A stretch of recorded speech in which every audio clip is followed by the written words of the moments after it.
कि आप बैठ जाओ संध्या काल में और आप सृष्टि में ये मंत्र अपने आप गूंज रहा है।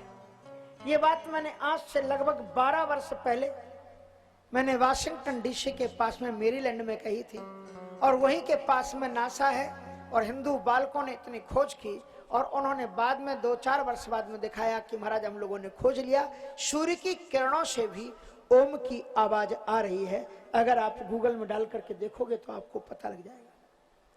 ब्रह्मा जी महाराज ने फिर तपस्या की।